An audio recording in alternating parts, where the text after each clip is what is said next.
For those of you who have been coming to our events, you may notice this is a slight break in our format. Usually we put half a dozen startups up on stage and we make them sweat. This time we've got a bunch of security experts and we're going to make them sweat tonight. But this is really cool. It's a subject that is very timely, very important, and a little bit over my head.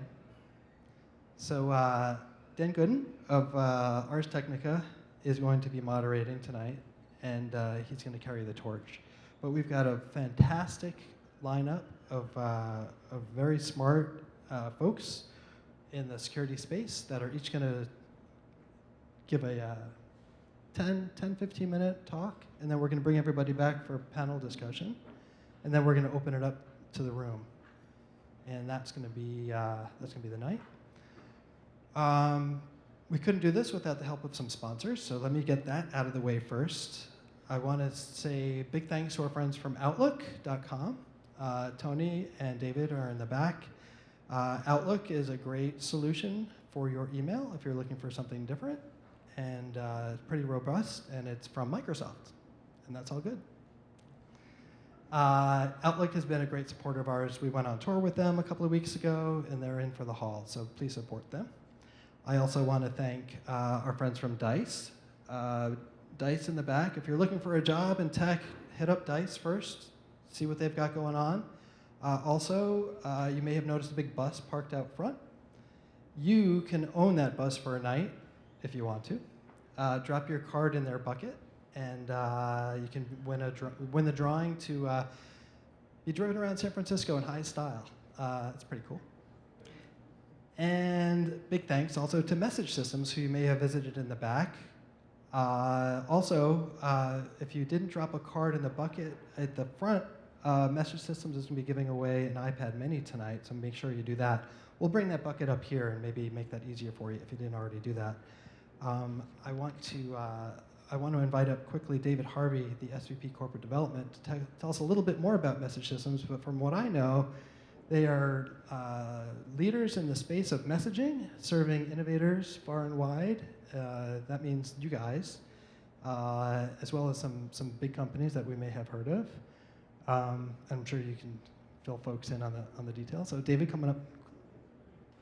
Appreciate it, thank you. Good evening, guys. I get to talk to you after everyone's been drinking for a couple of hours, so this should be fun. 20%. 20% is the number I'm going to leave you with, and we're going to come back to that in a minute. As mentioned, my name is David Harvey from Message Systems, and it's a pleasure to be here tonight. This is our first attendance at this event, and so far, tacos and beer and some good people. This isn't bad. But how many of you people have heard of Message Systems? Wow, we got apart from tonight, just to be clear. All right, but it's interesting. So we're one of the largest messaging companies around that you guys may not have heard of. For companies like yourselves that are pioneers in technology, who are looking to increase their customer engagement, we provide a messaging software platform that enables some of the largest innovators in Silicon Valley to get much stronger customer engagement. And I'll talk about that in a bit more detail. But to give you some sort of context about who we are, some of the companies we power, Facebook, Twitter, Salesforce.com, LinkedIn, Groupon. That's just to mention some of the innovators in the Valley that we can talk about. In addition to that, we power a good chunk of Wall Street, Bank of America, JP Morgan, guys like that, as well as a lot of the ISPs, AT&T Wireless, Time Warner Cable, and Cablevision. And the reason why that's important is that we understand how messaging works, both from the people that utilize messaging to communicate with their customers for revenue, but also the service providers that utilize messaging to provide a core service for society. And Outlook's a good example of the people that provide those services to society. And when you look at that engagement position, the way that we've been successful is that we provide a platform on communication that lets you innovate and use messaging to support your innovation velocity as you move forwards. And that's why we've been so powerful out there in the market. The 20% I talked about is the fact that we power 20% of legitimate messaging in the world. Now that's a really powerful statistic. We're not a can spanner, just to be clear. We're not the guys that send the crap to your inbox. We're the guys that provide the legitimate messages. We have a 92% market share of the major ESPs. And to do that, we've done it with innovation that empowers you to develop the way that you want to be special in the market and to use communication from that framework. Now, the flip side to that is also security with the relevance of tonight. And for a lot of the ISPs and the telcos that we talked about around the world, we power some of the major brands across 5 continents. The difference that you have on that is that if you look at it, 98% of messaging still today is illegitimate. It's spam, it's rubbish. The guy's trying to get hold of your information to do that. So from that point of view, we understand the value of security, as well as understanding how you can utilize legitimate communications to increase your revenue. So we're excited to be here tonight. It's an exciting market. We think messaging is pretty hot again. It's been something that's been around for 25 odd years if you think about email. But now when you introduce SMS, you introduce push, and you introduce some of these other areas, that's a powerful way that you're unifying communications, and the user is the one that's having to bridge that together. Well, we try and bridge that together so the enterprise can provide the messaging the way that the consumer demands it, because the consumer is the boss nowadays. They're the ones that decide about the payments. They're the ones with the wallets. They're the ones that if you decide to upset them, they're the ones that are going to go on Twitter and tell everybody that your brand is bad. And so you need to understand a communication profile to engage with your customers the way they want to engage. So that's where we fit into this market. We've been around for about 12 years or so. Clearly marketing isn't our forte because no one here has heard of us, but you've probably heard of our customer base, and we're pretty respectable on that, and we've had a pretty good retention rate over the years with over 98%, so we know what we're doing and we know messaging. So really want to appreciate and thank you guys for giving us a few minutes tonight. There is an army of people here because we're looking to get to know people more and more as we continue to expand. We'd love to spend some time, and certainly for you guys that are innovating in the market, you need a foundation that enables you to connect with your customers, because when it comes to it, you can have the best secret sauce out there in the world, but if you can't get the message to the guy that you're looking to get the money from, life gets a bit tricky. So we appreciate your time. We're around to chat, and I'd like to thank yourselves for setting up the event and letting us be a part of it. So that's our little introduction. Happy to be here, happy to talk to you, and look forward to spending more time with everyone through the evening. Thank you very much. Thank you. Thank you, Message Systems. Okay, so I want to invite up Dan. Dan's going to drive this train a little bit more than I can tonight. Dan, you may have read on Ars Technica. He's their IT security editor, among other things. Deeply ensconced in the space, knows the elements that make things tick, and is the perfect guy for the job. So, Dan Gooden. Thanks, Miles. I was really happy to learn the agenda for tonight and learn that the topic was going to be around security. I know that this is a forum for people from startups mostly, and I guess if there's anything I've learned in the 6 years that I've been covering security, it's that it really doesn't matter what business you're in. You can be a maker of smartphone apps, a social network, really almost anything you do, you are a security company, or at least you should be. You're one hack, catastrophic hack away from having your brand ruined if you're not securing your site, your software, doing the right things. And the panel that we have tonight are 4 people from pretty diverse backgrounds. We've got somebody that safeguards half of, basically half the, most of the, however many accounts Facebook has these days. Is it a billion or whatever? No pressure there, Joe. We have somebody who oversees security at Mozilla. He's using a piece of software that is incredible. It's the one thing that is between some of the worst elements in the world and your computer, and it's his software that is taking all of this abuse. We have somebody from the Department of Homeland Security who's tasked with keeping abreast of state-sponsored attacks on the nation's critical infrastructure, so everything from gasoline refineries and other things. And we have the CEO of a startup whose job it is to help secure accounts and prevent account hijacking. So a very diverse group of perspectives. And without further ado, I'd like to ask Joe Sullivan to come up and talk about the work that he does at Facebook.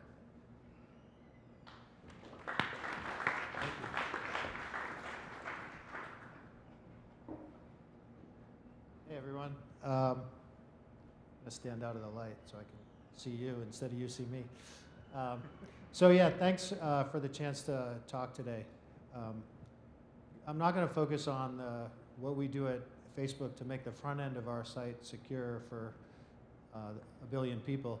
But what I want to focus on is what I think you should be thinking about from a security standpoint. If you're doing a startup, if you're building a product that's going to be on mobile or web or both. And this comes, I've learned a lot on this because the one area that I didn't expect that I would be spending a lot of time on is exactly that. But at Facebook, we have a couple of thousand employees here in Menlo Park who are all entrepreneurial, who are all excited to try new things. And a day doesn't go by that we on the security team don't get a request to say, hey Joe, can I start using Evernote for all the sensitive corporate stuff? Or hey Joe, can we put all of our design documents in Dropbox? Or can we start using this really cool new product that only, that's still in stealth beta mode, but we think it's awesome and so we want to play with it, and the best way to test it is to use it during the day. And so my team ends up pretty much all the time acting as the free security consultant for startups as we try and make sure that we're comfortable with whatever's being proposed. A lot of the time we say no, that's just not going to be an acceptable thing to do. But sometimes we devote a lot of cycles to working with those companies to help get their product to a place that would actually be comfortable with allowing our employees to have it on their company issued phone or laptop and things like that. And I see startups make the same mistakes over and over again. And so I'd like to just kind of share a couple of observations about that. The first one is most of these startups have already decided we're either a consumer product or we're an enterprise product, and we're not both. And then after the fact, they realize that they actually do want to be both, or they want to pivot to the other. And when you make certain decisions about being an enterprise product, you design your authentication to plug into enterprise systems. And if you decide you're a consumer product, you completely ignore all of that. And so I think it's really important to think through that from a identity and authentication standpoint, because no company is going to be excited about allowing their employees to get into your, to have their employees create personal accounts and put corporate information in them. So that's something, and I don't know if you remember, like a few years ago, for example, when a lot of companies started using Google Docs, and we all had our own personal Google Docs accounts, and then we got our corporate Google Docs accounts, and how many times when you were trying to go back and forth between the accounts and you accidentally put your personal stuff in your work one and vice versa, and how painful that can be. And we tolerated that because it was Google and we knew that they had good security all over the place. And they eventually got better at it. But I think it's really important as a startup to think about that type of identity and authentication in your environment and try and allow both sides of it if you can. Because there are a lot of products. I look at Dropbox now, and I know we'd like to use them in an enterprise environment, and I know a lot of companies that would. But if you're not going to allow SAML authentication, or if you're going to try and put that in later on, it's going to be a lot more painful. Then I think another one is trying to figure out, like, I know that a lot of startups have come around to the idea of, like, let's put our data, and we'll use Amazon or something like that. But think about it from an authentication standpoint too. If you use federated logins and you never actually have to deal with the issue of managing passwords yourself or storing passwords, like in Dan's article on password issues. You just, I think you can make it if you make the right choices early on, you don't have to be as far into the business of security because you can rely on other companies that have figured it out. I do think that you need to, when you're scaling up, you need to have a really good security person on staff pretty early. Max Kelly, who was the first CSO at Facebook, was employee number 40, and that's probably about as far as you can go before you get someone who's fully dedicated to security. And I think that when I say security, I don't mean compliance. I think that's the other issue I wanted to flag, is that a lot of companies make the mistake when they define security. They think of it as, I need someone who's going to make sure that I meet PCI standards. I need someone who's going to make sure that I can check boxes.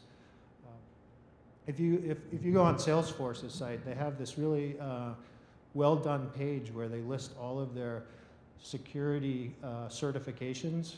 And so, you know, their ISO, their PCI, and a long list of other ones. I don't think that Salesforce does those certifications so that they can prove to themselves that they're secure.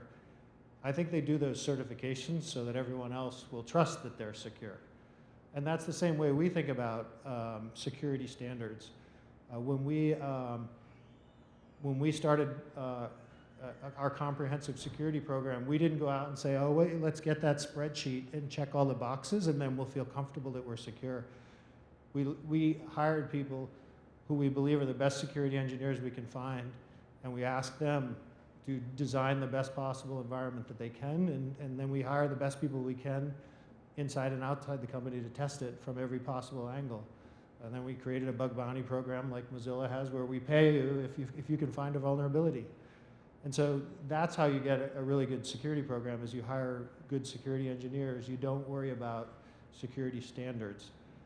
Security standards, I think, are good for demonstrating to regulators and advertisers and third parties who you might want to trust you with your data, with their data, but they're not, they don't mean that you're secure. Meeting PCI doesn't mean that if someone meets PCI, doesn't mean you should trust them with your credit cards and anything else like that. And so it's really important to make a few of the right decisions early on and hire one good person early on, I think. And another issue that I see that's really biting companies is they need to think about data retention early on. From a security standpoint, you only have to secure what you retain. And if you don't retain it, you don't need to secure it.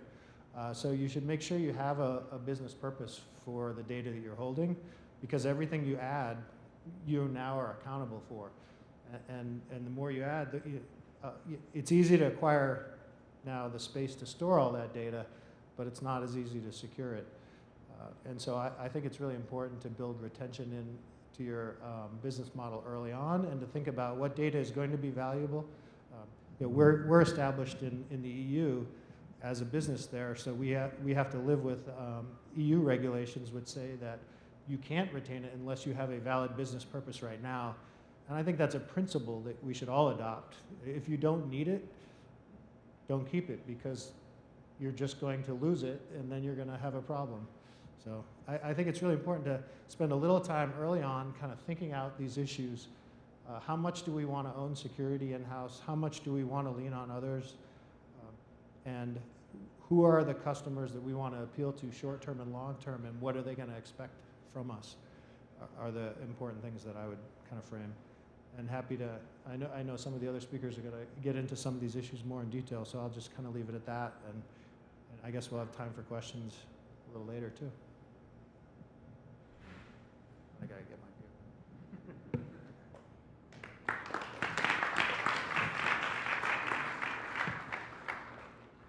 And I wasn't sure which of our next, is it, our next speaker is Michael Coates, and he helps make sure that Firefox isn't going to be the next vector to spread something, some state-sponsored malware like the Aurora malware that hit Google a few years ago and 35 other companies.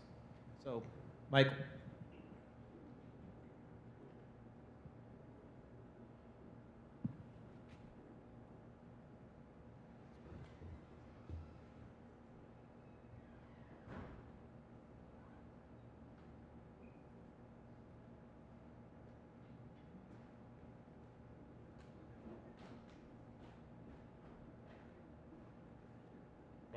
worked really well. All right. Well, thanks everyone for having me here. Let's see if we can get that right. Is that good? Yep. Closer? All right. So in the next 10 to 15 minutes, I want to dive into some examples of things you should be worried about. Now, hopefully what's going to happen is I've vastly underestimated your technical abilities, and you are going to be, of course, we've got this under control. Every startup knows all these security things because we are awesome about security. What may happen is you'll see things for the first time, you'll see things you've heard of, but weren't aware of how bad it was or how much you should care about it. And a good takeaway from that would be to understand it better and either assign someone, you, yourself, someone in your team, to be that security expert that Joe mentioned, because there's really not very long you can go before it'll bite you, to put it frankly. There's a lot of links on here, so if you're not good with your camera, just send me an email and I'll send you the slides or the links. So I just want to dispel any myths. You are a target, and the attackers are smart. And if you think you're smarter than the attackers, then just wait. They will show you that's probably not true. So you have some really smart people coming after you. They're motivated by money. If you have any sort of user data or money itself, they want that, and they'll be happy to try and take that from you. These are not just individuals sitting in their basements. These are organized crime. There's a really great quote from a couple years ago where the cost of cybercrime has exceeded the financial impacts of drug trafficking of heroin and marijuana, something like that. So it really puts in perspective. So a couple other stats to show before I jump into some examples. Data loss itself is a huge problem. So if you're dealing with data, that's one of the things that people are after. And I don't know if you can see all the numbers, but datalossdb.org is a really great website that has these statistics on breaches that are reported. And we see the continual increase of loss of data every year. And that's only 2013 there on the far end, just the beginning of the year. So I expect that will grow very quickly as well. These loss of data is from hacking. We have two different statistics here, the Verizon data breach report. And if you haven't read that, that is a really good slap in the face on what's going on. A really great report put out every year, good data, good summaries, well put together that will help explain the problem of what you're facing. So both the Verizon data breach report and data loss DB both point as hacking is one of the most prevalent ways that data is being lost from companies. And then the question comes to mind, well, who's hacking you? You can make the argument, oh, we want to be concerned about our insiders because they can just go steal the tapes, the backup tapes, or steal the computers. That's true, but what we're seeing by statistics is the vast majority are people outside of your company. And I think I made this analogy the other day when I was speaking, and it kind of struck very true. You know, your computer is on the worst block, the worst neighborhood when it's on the internet. So when we're at home, we don't necessarily lock our doors. Actually, we all do here. But you've heard stories. You live in the country, you don't lock your doors, you trust your neighbors. But the block doesn't work on the internet because the worst people in the world are always right next door. So those outside attackers are pretty dangerous. So I want to jump into a couple basics. Again, kind of dispelling myths. If you look at the tip of the iceberg of security, you may think of SSL. And if you may think, oh, it's HTTPS, we're all great. So that alone, that thing that a lot of people think they understand or know the terms, that alone is not even close. There's so many ways you can mess up SSL besides just the HTTPS. And I'll give you a few examples. If you have followed the news by some individuals, even recently, Dan, password hashing. You can't just store passwords by hashing. And I'll show a slide of a few different options, and you definitely don't want to be in the wrong spot there. And then a couple other things. If you haven't heard of SQL injection or cross-site scripting, another good thing to write down and go learn a lot about because those are very prevalent issues. So if this is all new to you, where do you start? So one thing is to focus on risk. The flavor of the day vulnerability is super interesting, and we have lots of people that talk about it and think about it, but you don't have all the resources in the world. So think about risk and what makes the biggest impact to your company, your bottom line, to your users, to your image, and focus on that. Now, drawing that parallel between that risk and the technical implications could be challenging, and maybe you'll need to bring in a specialist, an outsider, a dedicated security person to help with that. But focus on risk. If you haven't heard of OWASP, that's something I'm a part of, on the board of OWASP. Great organization, and the really cool thing is it's all free. Couldn't sell you anything if I tried. Well, you could buy a ticket to a conference, but aside from that. But they put out a great doc every year, or every 3 years, called the Top 10. And this is a group of individuals that come together and say, what are the top 10 application security risks? They may vary by company to company, but in general, these are the top 10 items that people are concerned about. So again, if you're not sure what you should be thinking about, that's a pretty good list to start from. Okay, so real quick, let's just dive in quick. When you think about password storage, so if you are building your own authentication, which I agree with Joe, you probably shouldn't be, so you should look at other options. But if you are building your own authentication, one of the things you're going to have to think about is how do you store the password. Now we're going to assume that everybody's on board with we shouldn't store it in plain text. That's up on the top under the worst possible thing you could do. So don't do that anymore. But then we have individuals that think, I know I need to hash the password, and then they end up doing MD5 hashing. Maybe not knowing anybody, you think, well, that's great, it is hashed. But there's so many flaws with using that approach that it doesn't actually achieve any of the objectives you wanted when it was hashed. If that was stolen, people would instantly recover the plain text password without any difficulty whatsoever. So there's a lot of different ways people have grown over the years trying to do the next best thing. It says secure. I should probably put that in quotes. You can never really say anything's secure. But if you're below that line, below being better, you're in a reasonable place. A place that people are not going to say you were just absolutely negligent in what you're doing. There are ways to go further that I didn't include, but I would say if you're using bcrypt, PBK, DF2, you're in a good spot. Things to think about. SQL injection, one of the top issues out there facing websites.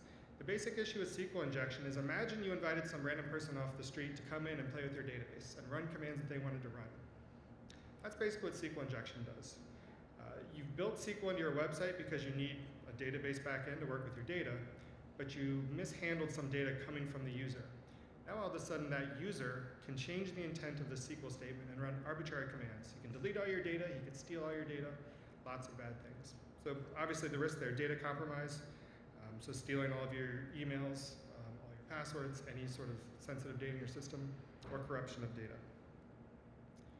If you want to dive a little deeper, this is kind of what's going on. You have a very basic SQL string that is doing string concatenation, again, to get into details. And the attacker, instead of putting in something you would expect, like his last name, he decides his last name is X single tick or 1 = 1. And what that does is the SQL string, the SQL query then gets confused and says, oh, you're looking for the last name of X, and then there's this other actual SQL that it executes of or 1 = 1. And of course that means or true. So that goes ahead and returns the entire table back to the user. So the great thing about this is you look at it and you're like, I can't believe this is true. And this was a real problem for many years in logins. Like you used to be able to log into websites using that item in red that you can see there, and that would work. And it all stemmed back to, I believe, a piece of example code put online where that's what they said. This is how you can log someone in with a database. Everybody copied and pasted the code, and then lo and behold, we had this huge problem. So quickly about cross-site scripting. This is a bit of a detailed slide with a lot going on. But if you read through it, the idea with cross-site scripting is you want some data from the user. You need to display it later on, like their username. But again, they want to be tricky, and instead of entering something you would expect, they enter HTML or JavaScript code as their username. But what happens when you take their username and then display it in the web page later on? Do you display that HTML, or does that HTML become part of the page? And that's the risk with cross-site scripting. Someone can put in code into your site that then changes the intent of how your page is rendered, and that could mean they could change something and overwrite the page to be a login form that then sends credentials off to another website. And if someone else viewed that page, they could give up their credentials. Tons of other things you can do this. You can automatically steal people's session IDs and then become them. You can install malware. Again, very prevalent issue on the web. When you're tackling cross-site scripting, you need to think about output encoding. There's a document there, the OWASP XSS cheat sheet. And also something new, content security policy in the browsers. Again, I could talk about this one for an hour, but it's something good to look into that can give you a really lock-hard way of protecting against cross-site scripting. I don't think I mentioned it, but SQL injection, the solution there, parameterized queries. So again, kind of a fire hose approach of information, because I usually talk about these things for like 8 hours a day, literally, to a group of people. So jamming in the 10 minutes is a little aggressive.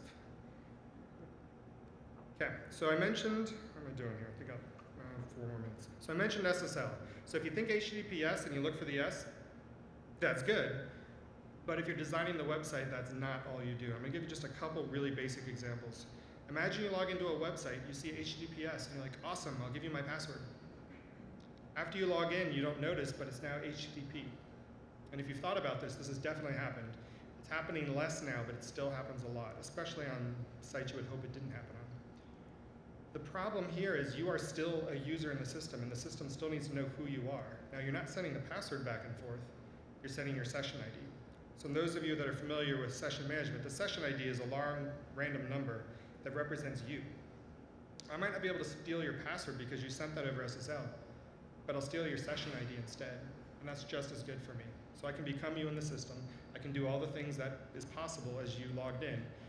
Maybe I can't change your password, but I don't really care, because I am you in the system. So that's one of the ways people mess up SSL. Another more subtle and actually more challenging issue is when you look for a website and type in this example, mybank.com, if you type in HTTP, what will happen behind the scenes is the website will say, no, you should come to me over SSL, and you'll get redirected to HTTPS.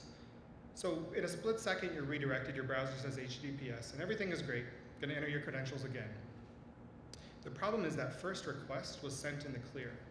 And if someone is sitting next to you at a coffee house and sees that go out, they can automatically intercept that first request and send you somewhere else that you don't know about. And that site, it could be my bonk with an O instead of an A. It could be an HTTPS site. So you just suddenly got redirected to HTTPS mybonk.com. You don't notice that it's an O instead of an A, and you go and give your credentials to the wrong person. So those are just a few ways. There's actually a good list of the different ways SSL can be messed up. A couple things to think about. You should put, if your site needs to be secure, if you're thinking of SSL at all, make the whole site that way. It's gonna be a mess to do anything else. The other thing is there's a great flag you can set that the browsers adhere to called HTTP strict transport security. And that will fix that second problem I talked about. After someone goes to your site, this will tell that browser, whenever you come to me in the future, don't ever send an insecure request. Always come to me over SSL no matter what. And that's a really cool way of fixing the problem. So another thing to think about there. And so in the last couple of minutes, I want to talk about one other aspect away from the technical details.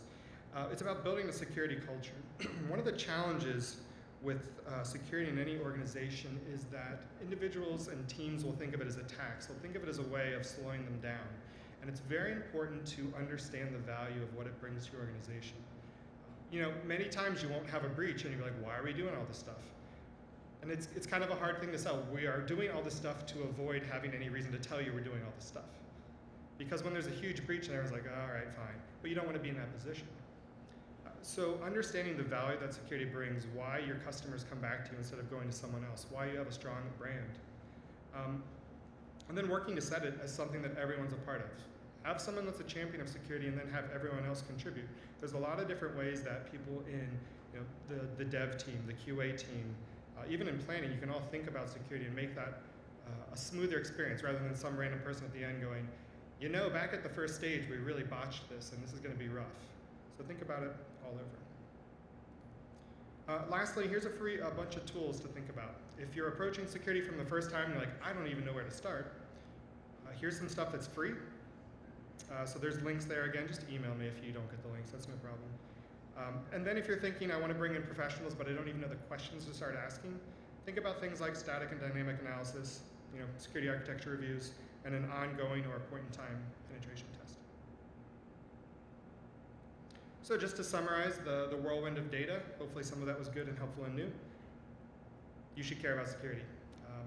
If you don't care about it now, you will care about it when the New York Times reports, hey, you should care about it today.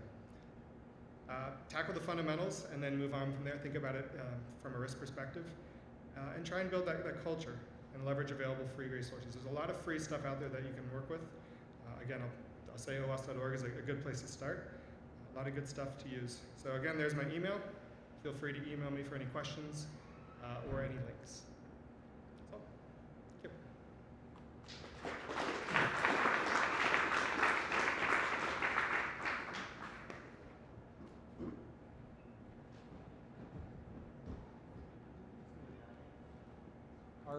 Our next speaker is Mark Risher. He's CEO of Impermium. He's going to talk a little bit about account hijacking and what you can do to prevent it, why it happens, and so on. Hello. I wanted to just start out by asking, with a show of hands, who's experienced, either themselves or a friend or family member, having an account get hijacked? Looks like everybody. Across email providers, across social networks, across enterprise or collaboration applications, we're seeing it everywhere. The second question is, who here has an account online on one of those types of categories that's secured only with a username and password? All right, so unfortunately still a lot of hands there. And that's what that's what I'm here to talk about today. So as Dan said, my name is Mark Risher. I'm CEO and co-founder of Impermium. Impermium is an internet security startup, and we're devoted specifically to the problem of account hijacking. And more specifically, to helping account holders, helping corporations that use these different services monitor and respond to any types of breaches that are taking place out there. So if any of you at work, in your professional lives or in your personal lives, utilize any hosted services, Impermium is there to help and to assist with that. What I wanted to talk about today is about account hijacking in a more general capacity.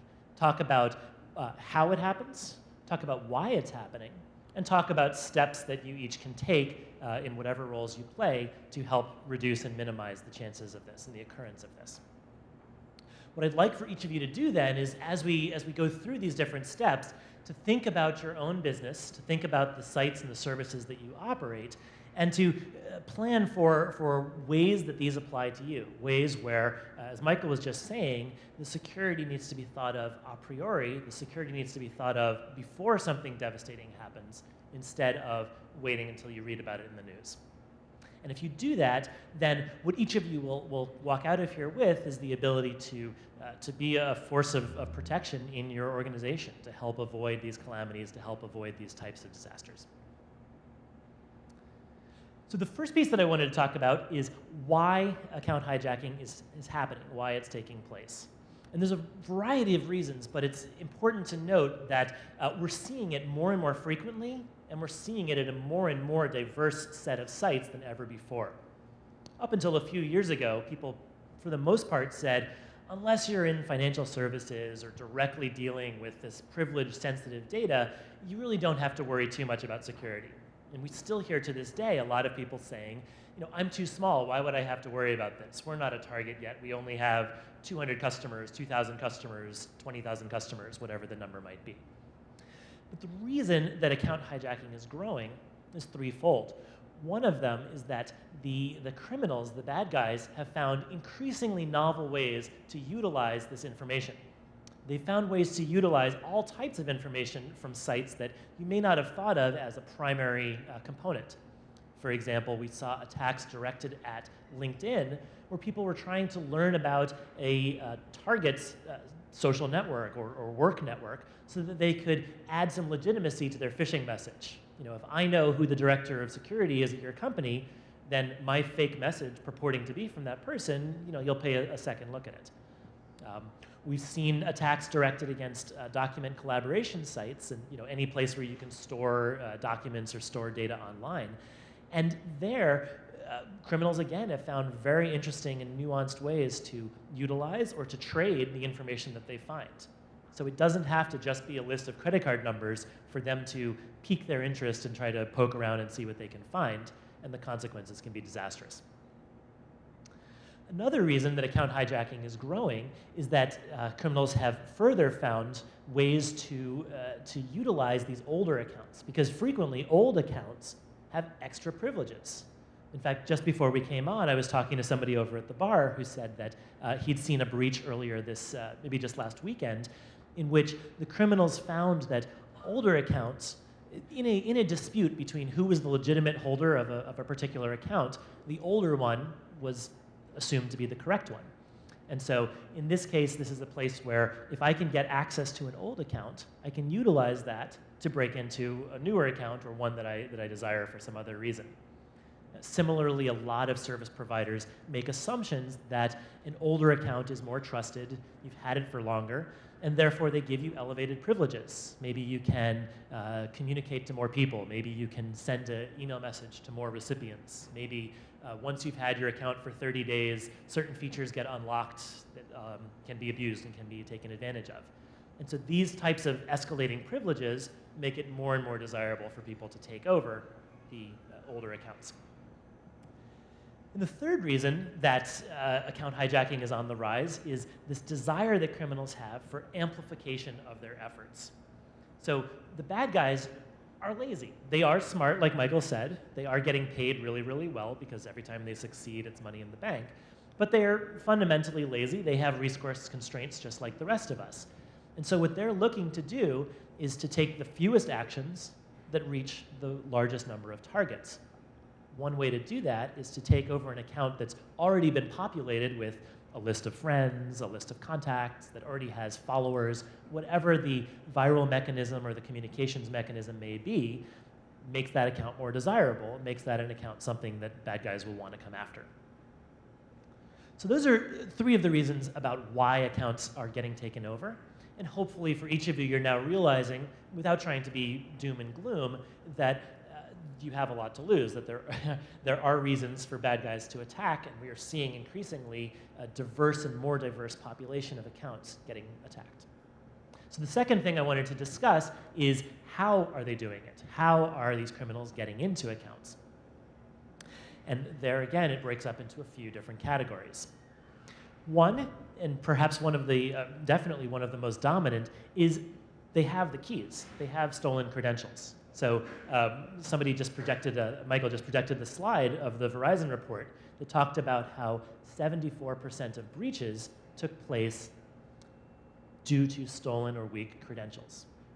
So what that means is you can deal with all of, and you need to deal with all of the sophisticated technical vulnerabilities that are listed here. But if you've got the keys lying around on the table, that's kind of your first place that you want to look at. And we continue to see lots and lots of breaches taking place where essentially the bad guy has the key. That's the main reason that we say username and password is insufficient, because it's a little string of text that once somebody has it, they frequently are granted full privileges. Those credentials get stolen in a variety of different ways. They get stolen through malware that's watching you as you type. They get stolen through large-scale or wholesale breaches, where somebody breaks into a database and is able to extract all the passwords. And they get stolen through a variety of techniques where they're able to guess or to brute force or to defeat the password. Stolen credentials is one important area.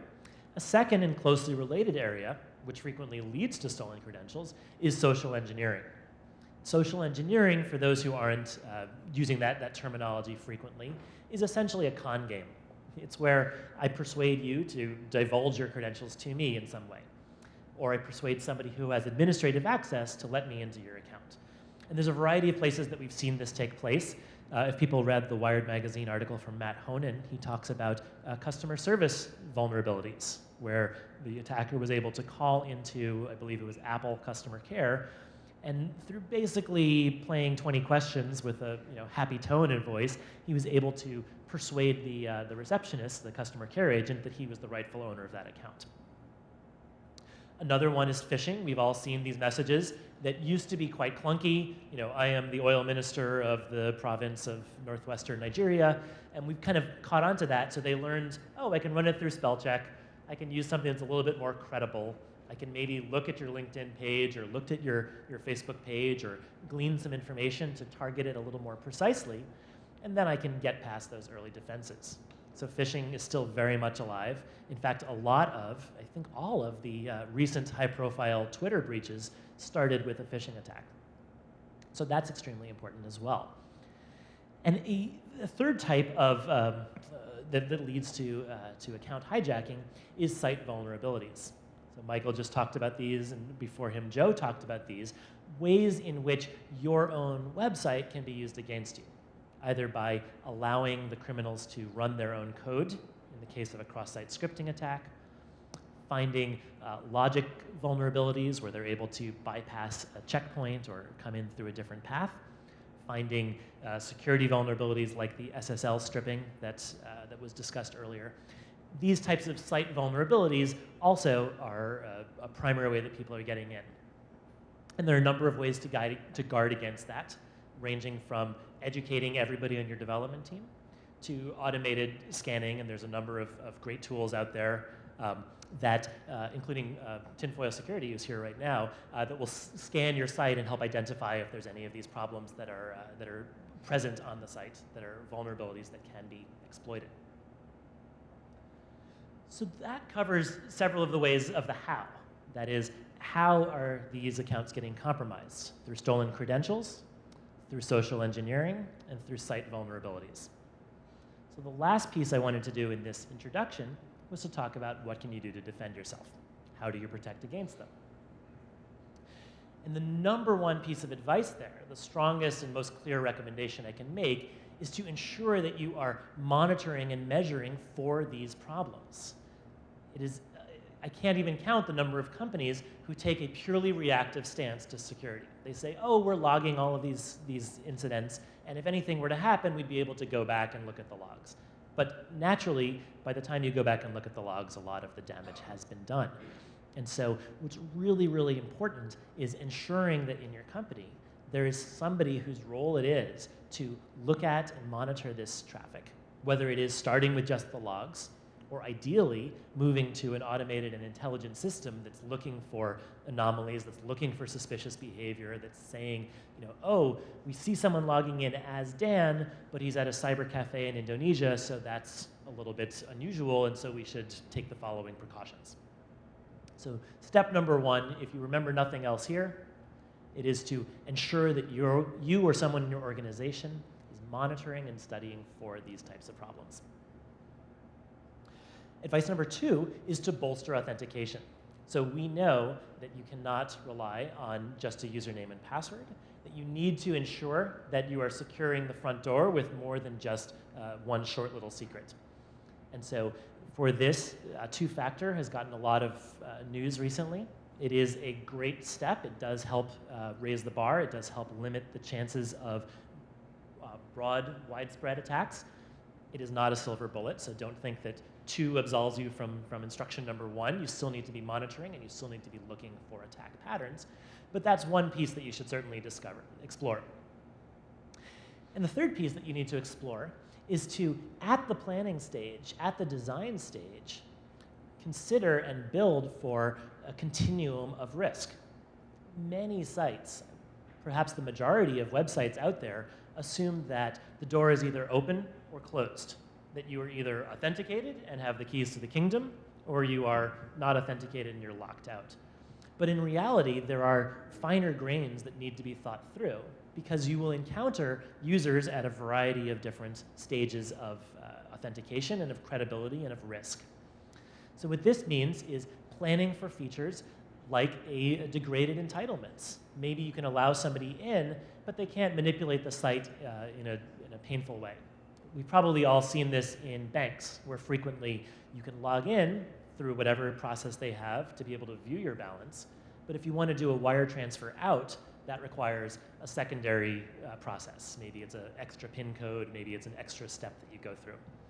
But this can be mapped into other services as well. On Google Apps, for example, if you want to make account level changes, you always need to re-authenticate. So even if you were previously viewing an email at that moment, and then you switch over to try to change some account level details, they force you to re-authenticate, because that's crossed a barrier into a higher security region. And similarly, for many applications, there needs to be thought through this continuum of people that aren't so flagrant you want to kick them out entirely, but aren't so trustworthy that you want to allow them full privileges. So advice number 3 is plan for this progressive entitlements, plan for different levels at which you can grant permissions to users, and then ideally connecting that with advice 1 and 2, you now have an intelligent system that responds to risk in real time, and then can grant the user the appropriate channel based upon what it sees. So from these pieces of information and the questions that we're about to answer with Dan leading, what I hope is that each of you will have gained a better understanding of why account compromise or account hijacking is taking place, how it's taking place, and some of the steps that you can each take to limit and reduce its incidence. And my hope is that then, from this, you go back and set a goal for yourself to tomorrow, pick just one of these items, and do an audit at your company. So before you forget about it, before it slips below the constant flood of email, pick one of these areas and look through it. In so doing, you can help yourselves and your companies ensure that you don't become another statistic, that you don't have this false sense of security, and that you can ideally head off and anticipate the next account hijacking breach. Thank you very much for your time.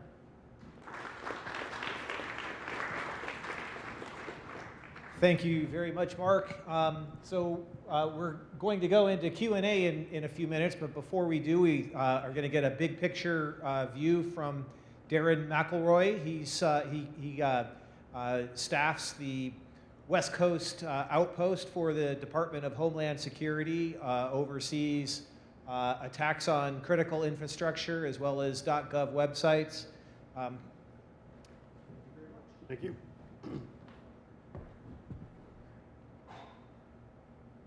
Deron McElroy, Department of Homeland Security, Office of Cybersecurity and Communications. Can I get a show of hands? How many of you are familiar with what DHS does in the cybersecurity world? Anybody? Bueller? Excellent. Thank you. So, for the purposes of background, one of the things that the Department of Homeland Security is focused on is the protection of the .gov domain. So, federal, civilian, department, and agency networks, we coordinate the security, incident response for the federal government, aside from essentially the military networks, which is the responsibility of the DoD, and we coordinate back and forth on a lot of those activities. We also focus on supporting commercial industry and the critical infrastructure and key resource sectors, so water, electricity, financial sector, both in building their security posture, but also in responding to incidents, getting ahead of incidents, and patching vulnerabilities, et cetera. We also are responsible, because of our responsibilities with the .gov, the .com, and CIKR, we work with organizations such as the FBI, the Department of Defense, Department of Energy, et cetera, to build the common operational picture for cyberspace. So what's going on writ large across cyberspace? What do we need to worry about? How do we respond? How do we team together with private industry, with organizations like information sharing and analysis centers to attack the problem and mitigate some of these vulnerabilities.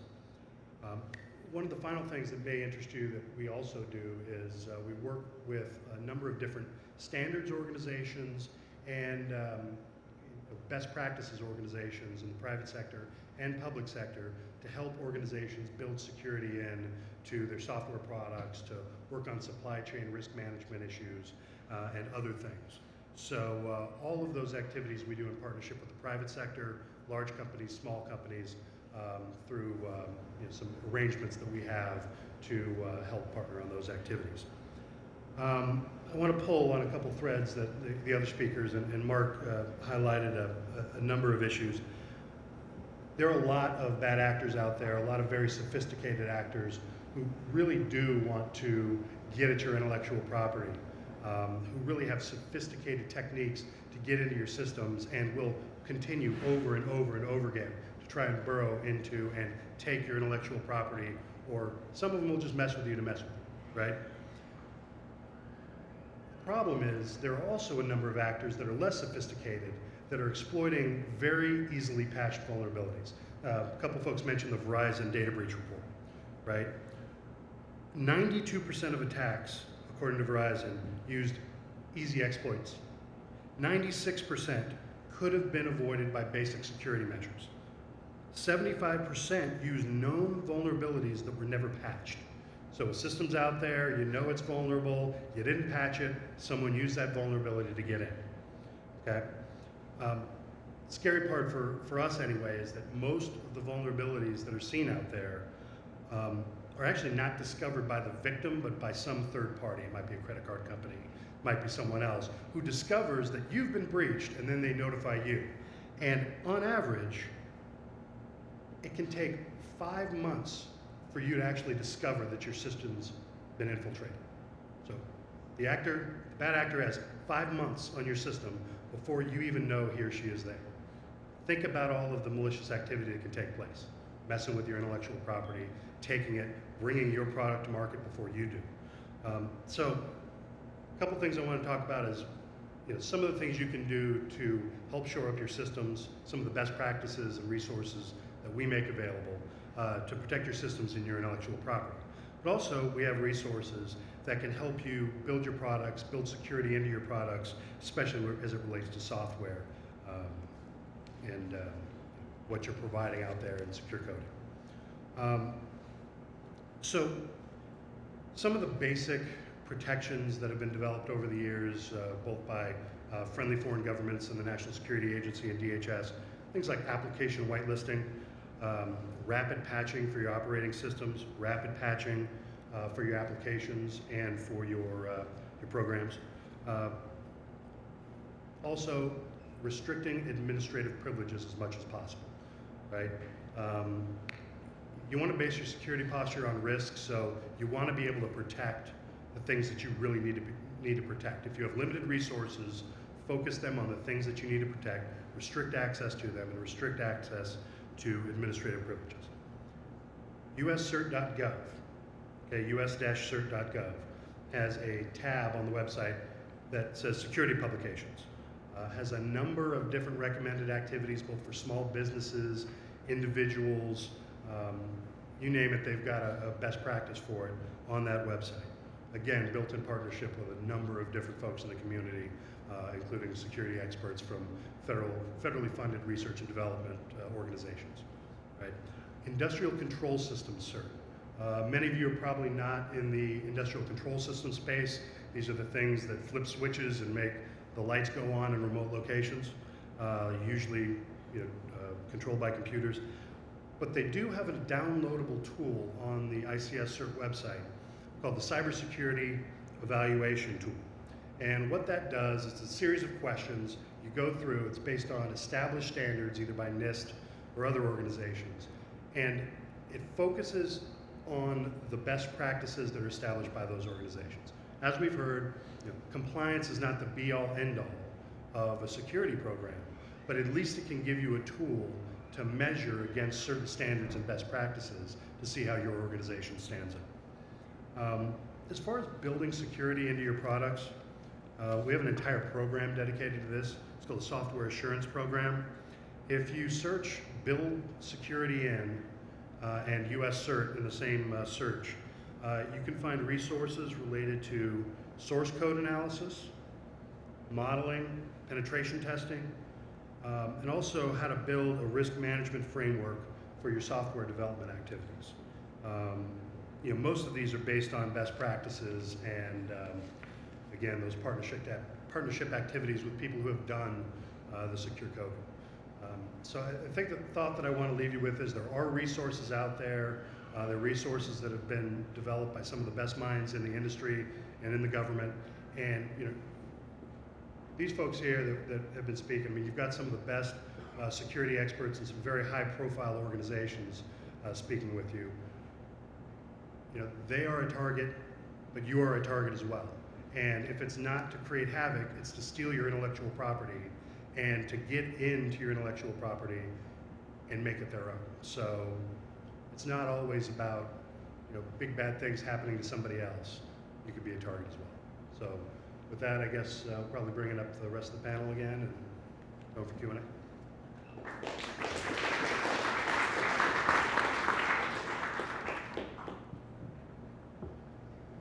Okay, well, I thought we'd bring everyone up here and sit under the light if we can, and open the floor up. We'd be interested in knowing what's on people's minds here, particularly as people who are.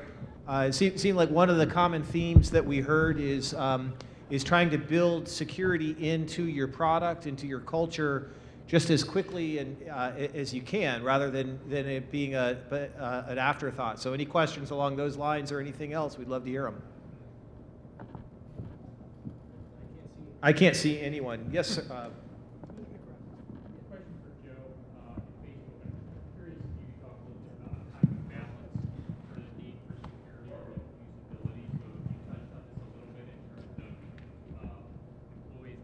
use, sort of maybe a little bit more cutting edge apps, obviously there's some security considerations. Can you talk a little bit about the process that you go through to sort of make those decisions and the trade-offs that are involved?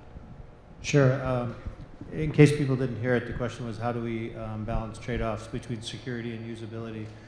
And I think you're talking primarily in the enterprise context. So inside the company, we don't take risks that we don't think we're comfortable with. We take risks all the time as a company, and we have a culture inside the company of wanting to be a place where people can move fast and take risks. But when it comes to security, we have to have a minimum standard. So if there's something that we're uncomfortable with, we just don't do it. The culture in the company is really positive around security, and that makes it easier. What you can't do as a security team is tell people no. You have to have a conversation. So when someone says, well, I want to use Evernote, I think I'll be 17% more efficient if I use it. And then you talk about how, well, what, maybe we'll hack into their Evernote and put some smiley faces, message from the security team and show them how easy it was for us to do that. Or maybe we'll sit down and have a conversation and explain, here are the 7 things we think are problematic and we don't see a solution to with that product. And if we're talking to an engineer at Facebook, they're going to say, yeah, oh yeah, you're right. Let's think about it. Let's have a conversation. Maybe we could try and get that company to raise the bar so that, because there are a lot of companies that would be excited to be able to say, oh, Facebook is using my product. So we'll try and leverage that to get them to move their standard up. But we won't lower our standards, but we'll try and find solutions where we can.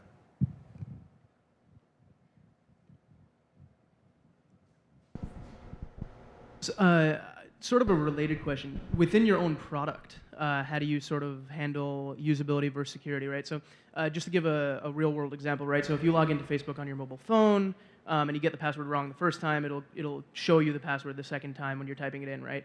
Totally clear usability point, but the question is, how did you guys, not just in that example, but in general, within your own product, how do you figure out what the right trade-off is between usability and security? Because I think that's something that a lot of startups struggle with also. I think there's you have to start with having a secure product, and then you kind of build additional layers of security on top. We have a lot of optional security features that we haven't made mandatory at this point. So for, login approvals, our version of two-factor, where you can get a code texted to you every time you're going to log in, or if you're on your browser, get it messaged to you. We don't make that mandatory, but we make it available. We tell page owners we think it should be mandatory for you. I made it mandatory for all Facebook employees, so we'll make it mandatory in some contexts, but we're not going to tell the whole world you have to have two-factor, because we know in some countries SMS isn't reliable. And so we'll kind of look at it from that standpoint. I think I was talking with someone outside earlier about how you can, depending on your product, you can make different decisions about what is an acceptable security standard. So for example, once you log into Facebook on a machine, we don't automatically log you out of that machine in the way if you're an online bank and you're dormant on your account for 15 minutes, they're going to log you out. Whereas if you keep using Facebook on the same home computer, you could go for years and never get logged out. And you can go away from your computer for days on end and come back and you'll still be logged in, because we've looked at what is the actual security risk around that machine and authentication and what is the risk of what might happen. And we're not just looking at the login as the security measure, but what you do as soon as you're in. This same kind of issue has come up at Mozilla as we look at new features, either in Firefox or new services we're offering. And maybe it's counterintuitive, as you'll hear here from people talking about security, but absolute security and absolute reduction of risk is really not what you're going for, because one of the things I like to say is, people have to want to, a super secure product that no one wants to use isn't terribly successful. So it's secure, but there's nothing left in it to secure because there's no data. So I really push on a pragmatic security approach of, what is practical for what we're doing, and also you as a company may want to take certain types of risks. But it's the point of security is to understand that amount of risk and to bring it in line with where you want to be, and make sure at the same time that your users understand, where they're at. So maybe you want to take a risk with some type of data, but that wouldn't be something the users want to do. That's a good point to have clear to them. But there could be something else where you can offer a user benefit and provide a certain level of security controls to meet that while still taking some small risks. So it's all about understanding where you're at and then finding the right level for what you're trying to accomplish.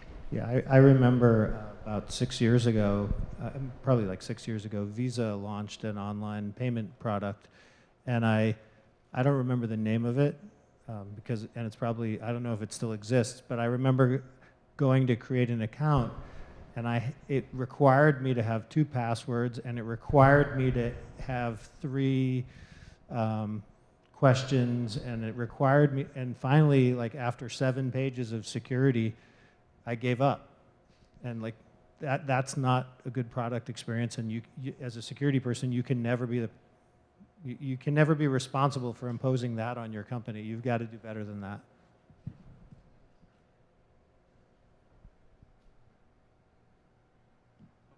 Hi, my name is Manuel. I'm CEO of a small startup with limited resources, and we try to do as good as we can on security.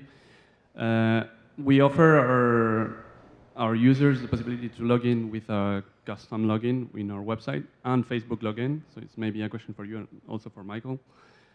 I actually prefer when people log in with a Facebook login because I don't store their password, and I think that I'm increasing their security. But actually, some people actually don't want to use their Facebook account because they think that we are going to use some stuff. So I think this is actually my problem, and I think it's essentially your problem too, because lots of people, I don't know how many, but use the same password on my website and on your website. So I guess that if we would work together to remove my problem of storing the passwords, and you're helping me with that, we could actually increase a lot your security. Yeah, I think there are, we have a login mechanism, and due to the fact that on so many of the sites where there's a Facebook login mechanism, those sites are also trying to convince you to publish back to Facebook. It's kind of built up this thing where people are a little bit reluctant to use their Facebook password on another site because they're afraid they will accidentally start publishing because of the misaligned incentives there. That website wants to get as much traffic back to that website, so they're trying to, in as low friction a way as possible, let you sign in to start publishing it onto Facebook. And we've gotten a lot better in recent years in terms of forcing, at that time of login, that there's actually 2 different permissions. So like it's just login, it's not going to start publishing back to Facebook. Yeah.